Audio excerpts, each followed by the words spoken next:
we go. Is that better? Yeah. Okay. Do you guys know about Run the Streets? Do I need to explain it to you? You kind of got the gist of it? Okay. Okay. Run the Streets is a very simple program that does some amazing things, and I'm not going to pretend like whenever I came up with the idea for Run the Streets that I understood all the things that it was going to do. But basically the idea for Run the Streets was I'm a juvenile probation officer. I'd done that job for 7, 8, 9 years. Realized that what we were doing in the juvenile system did not work at all, did not keep kids from reoffending, didn't keep kids from ending up in prison. What we were doing just wasn't working, cost a lot of money, ineffective. And so I started thinking of other ways to do a non-traditional probation with kids. And I read a story in Runner's World magazine in 2006 called Marathon High, and it was about the Students Run LA program where kids from inner city schools in Los Angeles train with teachers to run the Los Angeles Marathon. And I thought to myself, why can't we do that with probation kids? And so I created a program where it's a mentoring program, but we run 3 times a week with kids. It started out with probation kids. We also take any kid from the community, but the main focus is probation kids. And those kids, just by doing the program, they not only get off, they're guaranteed to get off probation, they also have their court costs waived, they have their community service waived, and in all of that, they get the mentoring piece and all of that. So we've been doing this since 2009, and the word for today being inspiring. I was inspired to create the program from reading a single article in a magazine, and the one thing I want to get across to you guys today, I mean, you're young, you're educated, you have a lot of energy, you have the motivation. I created this program by myself, and this program has touched, I don't know how many hundreds, thousands of lives just here in Bartlesville. And Bill will tell you, it makes significant impact with people. It touches people. And so what I want you to understand is, whatever field you end up working in, whatever you end up doing, you do not have to function inside the box. I work in a bureaucracy, a bureaucracy where we solve problems by passing things up the chain. Someone in our state office makes a decision, it comes back down the chain. I was never a fan of that. My idea has always been, you got to solve your problems locally with that. Because once you involve those people in the state office, you're not only going to get what you're not going to get what you want, you're going to get what you don't want. And so that's kind of where we came up with Run the Streets, was trying to solve problems. So I would tell you that any of you could do exactly what I've done with this program. There's no reason you can't do it, and there's no reason this program can't be replicated in every town in the United States. So Run the Streets, it's a half marathon training program, which sounds pretty simple. We get together 3 times a week, you run with your mentors, we run in a group, and it seems like that would be all there is to it. But really there's a lot more that goes on in the program. Whenever I came up with the idea, I was actually out on a run. And I'd read this article and it's bounced around in my mind, and I was out on a run from my house up to Joel Low Park and back. It was fall, and I still have a very clear memory that whenever I came through the tunnel here by the Wesleyan Church, that I had the whole thing worked out in my mind. I knew how the whole program would work in my mind. And I went home and I told my wife, and I went to work and told my boss, and she was a runner. She's manages our probation office. And then we started pitching the idea to local agencies, and everyone said, that's a great idea, but we don't know how we're going to make it work, how are you going to fund it, that kind of thing. So we ended up at the YMCA, which would have seemed to be the obvious place to start, but it took about 3 years of pitching that idea around town before someone grabbed a hold of it. And in the 3 years that have followed, we got United Way funding, we got some other funding, but we've grown from a program of 25 kids the first season to this season, which is our 8th season, and we had 100 kids show up for our kickoff. And we started out with 13 mentors our first season, and now we have 50 mentors. the first however many years before Run the Streets that I was a probation officer, all of those years we had 0 mentors for our delinquent kids. Because who wants to be a mentor for a delinquent kid? You know, what are you going to do? Take them, you know, what do you do with a delinquent kid? You're uncomfortable around them, they're uncomfortable around you. This program breaks down those barriers. So anyway, we went to the YMCA, pitched it to them, they were down for it.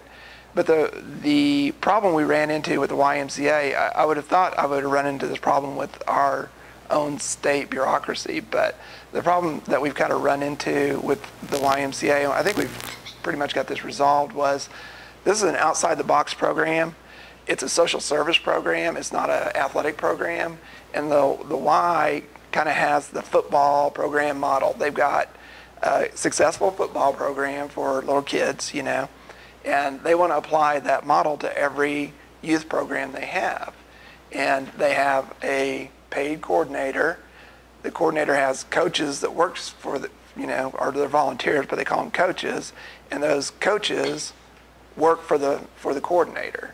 And one of the things that we've had to kind of do a mind shift in with the YMCA is that our mentors are our most valuable asset in this program, and that the coordinator actually works for the mentors. The coordinator is there to serve the mentors rather than vice versa. And so we've kind of had that struggle with the YMCA over time, and I came up with the idea for another program called Girls Rock and Run, which is just for 8 to 12-year-old girls. They're going to train to do a 5K, and that program was based around self-esteem, body image, that kind of thing, working on those issues when the girls are young. And the YMCA kind of, yeah, that's a great idea, we're going to do that, and they kind of commandeered that program from me and applied their football model to it. And if you can imagine like running a football model with 8 to 12-year-old girls, you can understand, you know, and so even though they had the successful model of Run the Streets, which was very successful, and have been very successful, they were unwilling to apply our working model to this new model for 8 to 12-year-old girls. So that's been a real struggle. One of the other reasons I came up, or one of the reasons the drive behind coming up with this program, was kids would get off probation without really doing anything. Teenagers have a lot of energy and tend to be very oppositional, delinquents do, and basically they wear us down. And so we start out a case with like, you're going to do this, this, and this, and by the end of the case, they've worn us down, they've done nothing, and we let them off probation. And so with Run the Streets, there's something measurable that they have to accomplish in order to get off probation. In their minds, it seems very simple. In fact, the first season we did it, the kids thought we were tricking them. They kept saying, there's got to be a catch to this. We can't get off probation just by doing this stupid program. We're like, you don't have to come into our office. You don't have to have meetings with your probation officer. You don't have to do any of that stuff.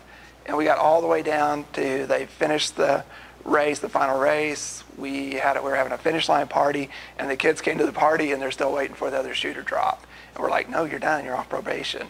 And that's why the program's grown, is because that first group of kids, we sold the idea to them, and they went out and sold it to their friends. But they get off probation, and they know they've done something. So they know they've accomplished something. And like I said, we had a need for mentors for OJA kids, and we've gone from 0 to 50, and we really talked about this season capping the number of mentors, because we jumped from 33 to 50 this season. And even though it's great to have a lot of mentors, there's an added cost in the program to carry each mentor, because we pay for everything for the kids and the mentors. There's no cost for the kids or the mentors for anything. Okay, the fundamental principles of Run the Streets. Well, let me stop right there after telling you about let me show the video. This is like a 6-minute video that I showed at kickoff, season 8 kickoff. There you go. And it'll kind of give you like a little visual. Sit over here.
So that's kind of what we do. And you can see we do those videos. There's more pictures of just people hanging out and the fellowship than there is about the running. So it's a running program, but what we focus on is everything else that we do in the program. So anyways, I want to talk about the kind of the fundamental principles of Run the Streets. And again, these weren't...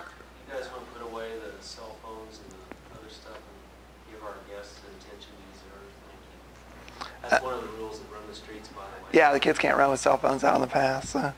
Or iPods. Again, I won't say that I kind of knew all these principles whenever I came up with the idea for the program, but as the program's gone along, we've kind of focused on those and they've grown. But the first principle is inclusion. We wanted to make the program available to everyone, so we went out and got funding to pay for the program so that it wouldn't cost anyone anything to participate in the program. At kickoff, we give the kids T-shirts, we give them a bag, we give them swag in the bag. By Saturday, tomorrow, we'll have someone come in and size them for shoes. They get free shoes, they get free running clothes. We pay for all their races, pay for all their transportation. We have parties for the kids. They get finishers hoodies like Bill's wearing. And so we wanted to make sure that finances weren't a barrier to anyone in the program. And, like I was talking about with the Y football model, in their football model, if you can't afford to pay the, 60 or 75 or $120 or whatever it is to participate in football, you can fill out an application and they'll get you a scholarship or whatever. We didn't want that to be a barrier either, where a kid had to go to their parents and say, here, fill out this paperwork and we can ask for money. All the kids have to do is just show up. There is paperwork to fill out, but none of it has to do with finances. So we wanted inclusion. Second principle is acceptance. We wanted the baddest kids in town. That's it.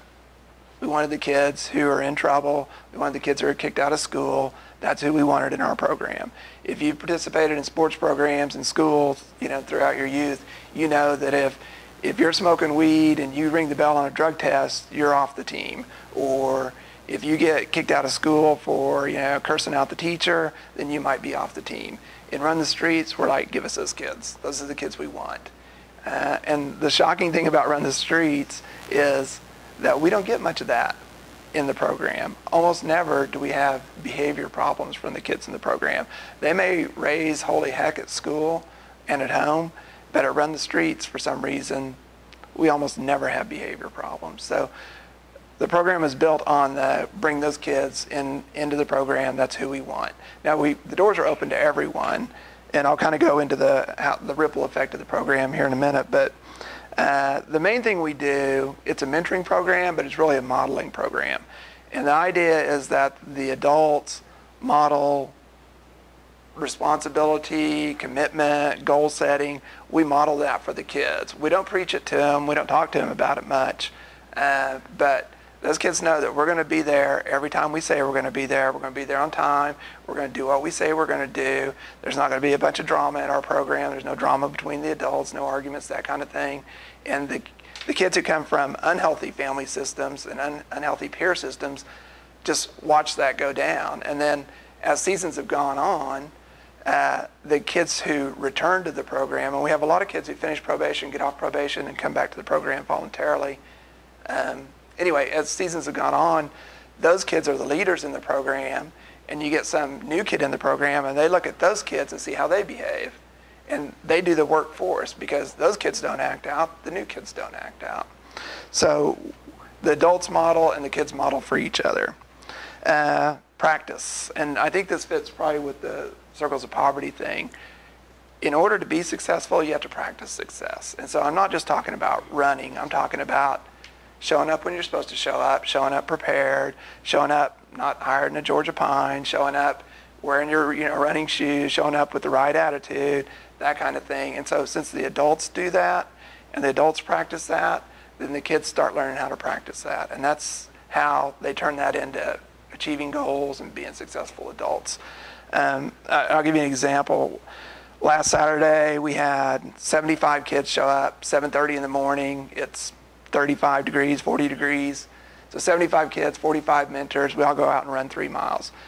Well, we had about 10 kids miss that day, which is about average. 3 of those kids texted me right after the run, oh, I missed a run, when can I make it up? So I contacted a mentor who happens to be, he's like a manager at a bank, and he also owns a local business, Cherryberry. And he said, sure, I'll make that up with him on Sunday morning. So I text the kid back, and it's him and his cousin and a friend. And I was like, make sure you guys show up. Be nice to him. It's, Mr. Dugan. He owns Cherryberry, da-da-da. And so Doug texts me back and says, will we get free Cherryberry stuff from him, like if we're nice to him? And I said, this is part of the teaching that goes on. I said, if I were you, I would ask for a job instead of yogurt, but that's just how I roll, And so that thinking about, you teach a man to fish and they, eat forever versus giving him a fish. And so these kids that grow up in that environment don't necessarily think like we would. Like I would think that's a person I can make a connection with and maybe they can help me out, like getting a job, that kind of thing. He thinks like, can I get 6 ounces of free yogurt out of that guy? So, and the amazing thing about Run the Streets is you've got a kid, that's a former probation kid who's back for the 3rd time in the program, who's finished his probation, no reason to do it other than he wants to. And his cousin, who, I don't know if you guys maybe read this in the paper several months ago, a couple of juveniles went into the bank downtown and tried to rob the bank with their finger, and then rode off on their bicycles. So, yeah. Because, that's true, it's true. Yeah, that's true. Yeah, it is a true story. So they went to jail. They spent a few nights in jail because even as a minor, there's certain crimes you commit where you can be held in jail till you go to trial. So anyway, so it's this kid and his cousin who's one of those bank robbers, and then a guy who is out there running with them is a bank manager, a different bank, thank God, and a business owner. And so nowhere that I know of are you going to have a combination of people like that out running on a Sunday morning doing 3 miles in the cold. I don't know of a program like that anywhere where that could happen, where those kind of kids could have access to that kind of person. Accomplishment, I already talked about that there has to be a sense of achievement. And that's not just for the OJ kids, that's for all the other kids in the program. And that's why we celebrate their accomplishments. One of the amazing things that happens in Run the Streets is the first kids that finish are not the kids that get the most support. Because if you're the fastest and you finish first, there's no one at the finish line to cheer you on. Like, you're the first dude in, there's no one there clapping for you. It's the last kids that come in that get all the support. And across the board in Run the Streets, you being fast or you being slow has no impact on your status in the program. Your status in the program is based on basically your personality, how you get along with the other kids. It's not based on wealth, who your parents are, whether you live on Circle Mountain or whether you live over on Pine. It's just based on you. And so when those slow kids come in, the fast kids who've already finished the program or finished the race or the run, they go back out and run those slower kids in, and it happens time after time after time. And it makes those slower kids feel like they're valued in the program, that they have the same value as the kids who finish fast. We celebrate. One of the main tenets of the program is completion versus competition. The idea is to complete the program. It's not necessarily to be the fastest kid. Now, we do have a 15-minute time limit, pace per mile time limit, but really that's more to keep the mentors from killing themselves than anything, because if you're out there over 15-minute pace, you're pretty much ready to kill yourself. So, and then accountability goes along with the practice and the modeling. Accountability, we expect the kids to be there. We take attendance. They have to make 90% of the training runs. If they don't, they have to make those up. They have to make arrangements with a mentor to make those up. We don't do that for them. We also have a practice in the program where if a kid acts out or commits some kind of violation in the program, they have to stand in front of the whole group on a Saturday morning when everyone's there. So, like this Saturday, that'll be like 125 people. And they have to apologize, and the group has to accept their apology. And you talk about a difficult thing to do for a 13 or 14-year-old kid who's probably never apologized to anyone in their life, to stand in front of everyone, get their attention, and do that. That's accountability. And then the kids have to accept it. They have to decide whether they accept that apology or not. And to go back to the makeup run, I'm going to give you an example of something that happened yesterday. The little girl that Bill runs with, Emily, she started the program last season. Kid has had a very tragic life, very tragic. She's not a delinquent kid, but a very tragic life. And she started the program. She had done the Girls Rock and Run program in the summer, and she came to us, and she was just a whining, complaining mess. She would rather whine than do anything. And as the season went on, and her and Bill kind of hooked up midway through the season and finished the season together, you could see her gain confidence and be a stronger runner, less whining, more positive, that kind of thing. So she finished last season, ran a half marathon at the age of 12. Half. Went the whole direction, didn't stop. The only reason she stops is I had to go to the bathroom. And a half marathon, 13.1 miles. That's a long way, folks. And how long did that take you guys? 3 hours? Yeah, we probably did 13-minute miles. Yeah, so you're talking 2.5, 3 hours on your feet. Yeah, it's outrageous. A 12-year-old girl this big, right? Didn't complain once. In fact, when I went to the bathroom, I sent her ahead and I told her I'd catch up with her. She ran ahead of me. And then she said, I just had to stop and wait for you. I don't know if you're going to make it. So that's the girl Bill's running with. And so she comes back this season and she brings her little cousin, who's a boy who's about the same size she is. I think he's 12, 13, and not in the best physical shape. And he missed a couple of runs already. And so we finished our run yesterday, and I'm sitting there stretching, and we're the only 4 out there. And I see, first she comes up to me, and I was like, is your cousin going to make it? How's he doing? She's like, he's going to make it. He's doing good. And she said, I know I'm not a mentor, but if I could, I would like to nominate him for All-Star of the Week next week. And so she's thinking of herself as his mentor. So he's modeled that behavior for her. She's repeating that behavior with her cousin. And so then I see her take him over to Bill, this little boy, and it's his second week in the program. And he's like, would you, and it was funny because it was like he had to say the right words, like he thought there were some magic words you had to say. Would you run the streets with me and do a 4-mile run or something, whatever he said to Bill. And so Bill's like, yeah, we'll do that. But it's really encouraging to watch this 12-year-old girl grow in the program, grow in confidence, and now want to give back to some other kid in the program. And we see so much of that over and over and over again. But it's up to them to come to us to do those makeup runs. So that's the accountability part. Then I want to talk about how Run the Streets has grown. Like I said, we started out with 18 kids, finished in the first season. 13 of those 18 were delinquent kids, and those were the bad news bears, let me tell you. We had, like at our kickoff, the very first event we ever had, one of the kids showed up drunk. He had alcohol in his breath. Now, that kid's in prison now. He didn't finish the season. And several of our kids that didn't finish that first season ended up in prison. But they were the bad news bears. We finished that season. But what happened from that is those 18 kids who finished went and told all their friends about Run the Streets. And the next season, we had 25.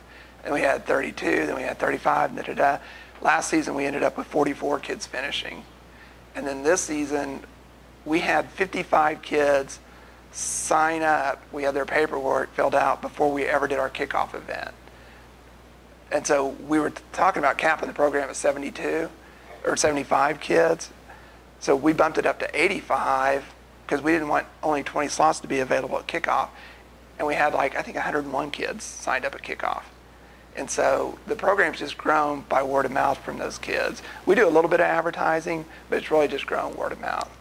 The cool thing about Run the Streets, the very coolest thing about Run the Streets to me is that it is a microcosm of what the United States is supposed to be. It's a melting pot.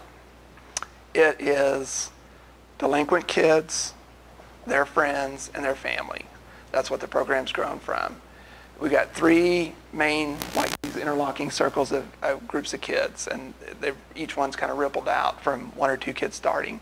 So we've got the delinquent kids, their friends and family. We've got the Hispanic kids who've come to the program and have just blossomed in the program. I think we have a disproportionate number of Hispanic kids to the population here in Bartlesville, and they keep bringing their friends and family. And then the third group, which is kind of an odd group you wouldn't expect in a program like this, are the homeschool and private school kids. And I think those homeschool kids initially started because they needed like a PE credit or whatever. But we have a lot of those kids in the program now too, and that area continues to grow. And so, you think about where those three groups would be interacting in this city, and they wouldn't be. Because those homeschool and private school kids aren't going to public school where the other two groups of kids are going.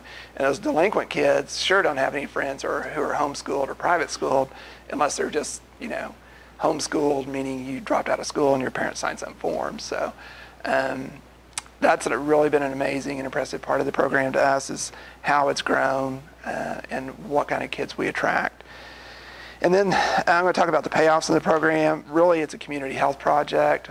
It started out small, but at this point it's touching a lot of people.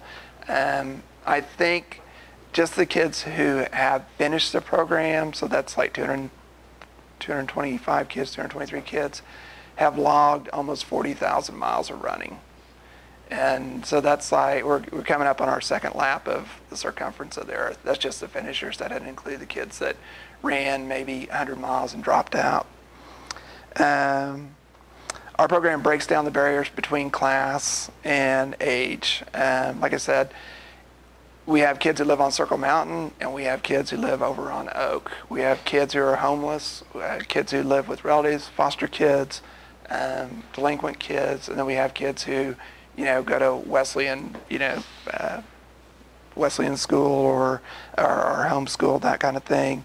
And then you've got, like, I don't know, one of the oldest people in our program is Bob Derrick, who just started this season, and he's 60 years old and can probably, I think he could run like a 22-minute 5K, which is pretty doggone fast. And you've got that guy out running with, a 14-year-old or 13-year-old kid who's running a 22-minute 5K. And so you've got that breakdown of the age barrier where that guy who owned Bartlesville Cycle Sports would not have any contact with kids like that were it not for Run the Streets. Like I said, one of the payoffs has been that we have mentors for our delinquent kids. And Bill will tell you this, the mentors benefit as much, if not more, from the program than the kids do. I've put so many hours of work into this program, but the payoff for me has just been incredible. When a kid texts you on Christmas morning and says, "Hey, Merry Christmas," or someone who, like, there's a young girl who I wrote a letter for to help her get into the Marine Corps because she was 17 and she had a GED, and the Marine Corps was reluctant to take her.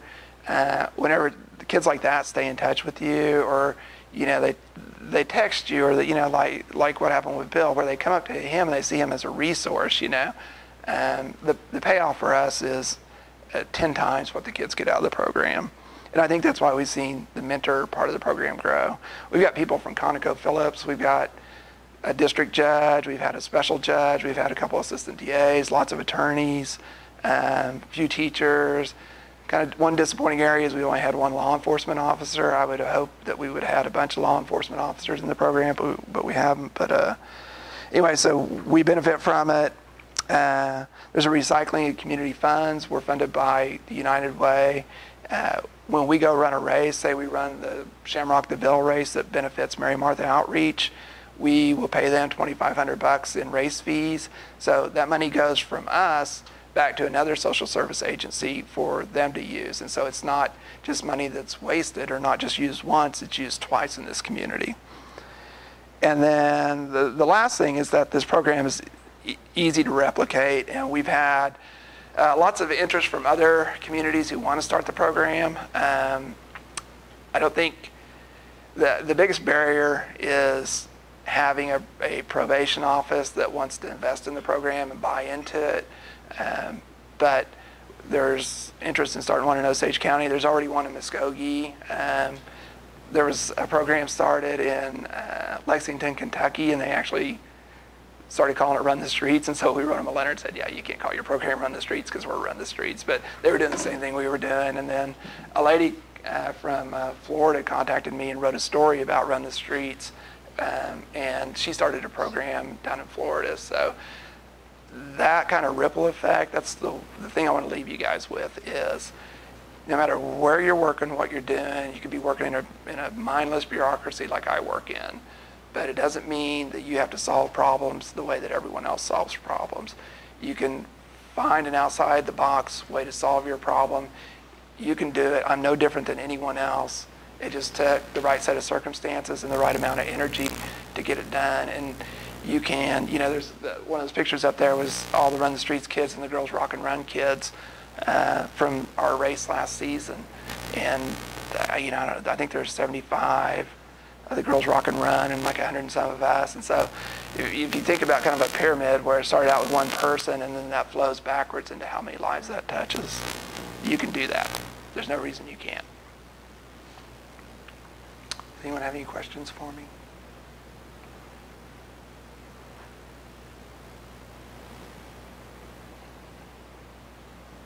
Questions?